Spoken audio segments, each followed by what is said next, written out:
Vadivatariri nyaya iri pano chikurira majasi, imimi kwenyu munozvifambisa sei? Asi kana tiri mutsika nemagariro hatidi kudimburira kani kuti taakudai nekuti taamuchirungu, taakudai nekuti ivo varunguka havana zvavanodimburira kuti nekuti tigere kuAfrica nevanhu vatema vanoramba vachiita zvavo zvekumisha yavo. Kuisusu seiko kana tapoteredzwa navo taakutsveta zvedu? Hero jira kufuka kana kuwaridza. Ndikuya pamuri mbuya. Nyaya yemari yaita mukurumbira sekuri mazorodza rokutaura chokwadi. Isusu toda kuti mutiudze kuti chiiko chinganetse kana zvaitwa izvozvo. Vamazorodze vati vana vakunetswa nazvizvi nokuti zvaakudzika izvi pamwe zvaakunetsa. Munoiona sei mbuya? Nyaya iyo yakaoma. Inini regai ndimbotaura zvakaita pana baba wangu chaivo kwete kuti ndakainzwa kuno umwe munhu. Baba wangu varoora mbuya vavo vakati ndiri kuda ngetani dzepagejo cheni dziya. Baba mbva vabhadhara. Mukoma wangu inini akatadza kuita mwana. Ndakamutangira kuita vana, inini ndakaita vana vairi iye asati aane mwana. Kusvikira zvazotaurika kunzi mombe Yehumai, ndanovabvunza baba vakati chokwadi mwanangu mombe Yehumai handina kubvisa. Vakakwira bhazi vakaenda kwaate zvaravo vakanotenga mombe iyoyo. Ndo pakazoita mukoma wangu mwana. Saka mombe iyoyo saka muchinzwa unzi airehwe, aitaurwa unzwe ichitaurwa ine varidzi vayo vanoitaura vari pasi. Saka pamuri kutaura kuti akanga asungwa mberi kokuti nenyaya yemombe Yehumai iyoyo yabviswa ndokuzoita vana, akazokwanisa kuita vana vake vashanu vaakazokwanisa kuita vekupedzesera akatopedzera nematwinzi chaiwo. Asi akanga agara asina mwana kuburikidza nemombe iyoyo. Saka vari kuti mari hungu hudyire hwatiri kuita kuvakuwasha. Hakuna munhu asina kumusha kwake. Munhu wese ane kumusha. Kana tiri mumadhorobheni takauya kuzotsvaga mari, vananga vachingotengeswa maringika zvavo vongonochatiswa zvopera. Nekuti zvinezvi zviri kuremera vana. Ezvino vana tarisai vari kuteedza machechi akasiyana siyana kuburikidza nekuti tinenge takanganisa chikaranga chinofanira kunge chichiitwa pazvinhu izvozvo. Izvozvo mashoko makukuti munofungei vadivatari nezvekutaura nambuya. Hanzi vanhu vari kuteerera vari kungoteedza vakasvika pano hanzi deliverance. Vakasvika pano kudzikinurwa kadeliverance. Isa hatishori machechi, hatinei nezvamunoita ikoko zvamunodaira. Asi mbuya vari kuti zvimwe zvacho tiri kuresha, tiri kukanganisira vana. Hanzi vamwe vana havasi kugara pavarume. Munoona vachingonzwana, vamwe vanongosvikonorwa, vamwe vakusvikongopopotedzana, vamwe vakutosvikobvujunura musha wese, vamwe vanorambana vane vazukuru vachembera nekunge zvinhu izvozvo zvakakanganiswa. Isinongoti hero jira kufuka kana kuwarira nokuti isa hatikupei mutemo nokuti mhuri nemhuri ine zvainokoshesa. Samaita maita Mai Chisamba, zvataura mbuya ndizvo chaizvo. Muchiri kurangarira tichitanga chirongwa ndati mombe ukaibvisa ikafa isati yateurwa unotobvisa imwe futi kuratidza ukoshi nokuti ine gwara rinofanira kuteedzerwa. Haidi zvokugurirwa, kukwira gomo, kusendekera. Ukaita izvozvo zvokuti ndogurira, waita murwa kaviri, warwa nemukadzi waasipo. Ukarwa nemukadzi waasipo usafunga kuti wapedza. Pachauya murume wake uchatanga zvebetso izvo. Ndizvozvo zvokuti ukatora mari mukapana mari naambuya nemukuwasha muchiti tapedza, pacharwara mwana, pachadziya mwana muiri, pamuchafamba muchanozviwana, muchaibvisa chete. Nyaya chayakaoma vadivatariri. Hatizivi kuti tozviita sei. Handimuona kusiyana siyana kwazvinoita. Tomboya kwamuri sekuru. Takavadzana nenyika dzakawanda dzakatenderera Zimbabwe. Vanhu ivavo vari muno, vanhu ivavo tatova hafu yavo muno, vanasikana vari muno, vanoita vana mai vavamwe vanhu. Regai ndibvunze sekuru ipapo pamuri. Ndozva hazvisiro zviri zvambotaurwa nambuya kuti kana maona muchipokana nenyaya dzeroora chiitaika zvechirungu zvemaringi chete.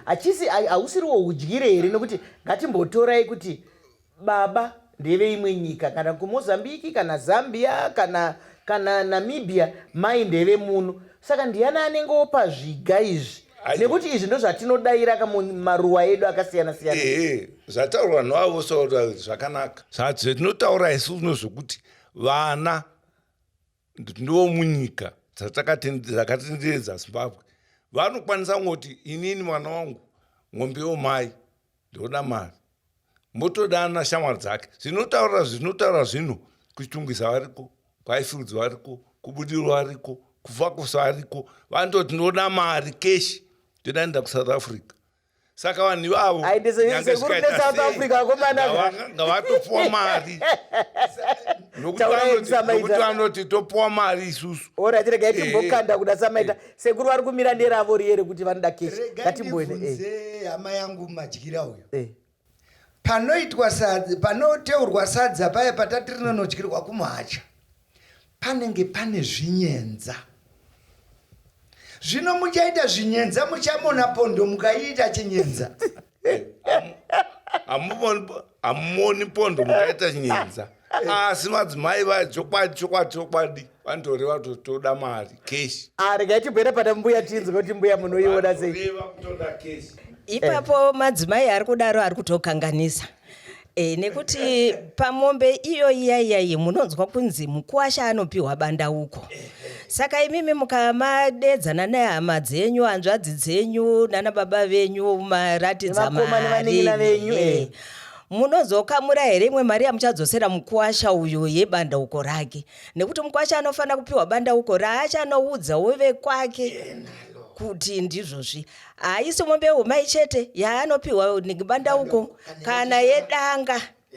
Nekuti mombe idzodzo toda kuti vana vagare vakaziva kuti musapfurirwe kunzi tezvara achataura kuti ndiri kuda mari danga rese. Panofanira kutoita mombe imwe chete inofana kutsika, inototeurwa saizvozvo, inodaidzirwa mukuwasha zvekuti uyouraye mombe yako yaanopiwawo bandauko rake. Saka tikareva yese iri mari chirango tinozochiwana sei? Mbuya vari kuti mutsika nemagariro tinokoshesa zvirango zvedu, ngatizviteedzerei. Asi kuteura kwamuri kutaura, nekuti vamwe kana vachinamata vanoti ngatiteurei, vamwe vanoti ngatinamatei. Zvino apa munenge muri kuteura kuna musika vanhu here, kana kuti kune vakaenda mberi, kana kuti zvazvenyika dzimu? Tinenge tichitoteura kuna iye musika vanhu. Nekuti isusu pamataurire edu tataura kuti tichabvira kuna amai vangu, mai vangu vopowo amai vavo. Zvichienda zvakadaro tinozopedzisira nekuna musika vanhu. Nekuti ndo chitendero chedu isusu. Hatigoni kutora chitendero chavamwe kuchiita chedu. Hatigoni kutora tsika dzevamwe kudziita dzedu. Ndo zvinhu zvaakutikanganisa mukati menyika yedu ino. Ndoda kuupa muenzaniso womwana wangu inini. Mwana wangu akaroora kuEthiopia. KuEthiopia zvakanzi hatidi pfuma. Isusu chatinongoita kunguva vatengera maringi. Kana tichikwanisa kutomutengera imba isusu semadzi tezvera ndisi tototengera nhingirikiri mwana wenyu imba. Saka itsika dzavo. Isusu hatifane kuti titiwo kana taakurodzawo wedu mwana taakutorawo tsika idzo nekuti mwana wangu akaroora kwakadaro. Hatifane kuti tidaro. Isu tine dzedu tsika dzatinadzo muno muZimbabwe. Toda kuendazve pane nyaya yana mai.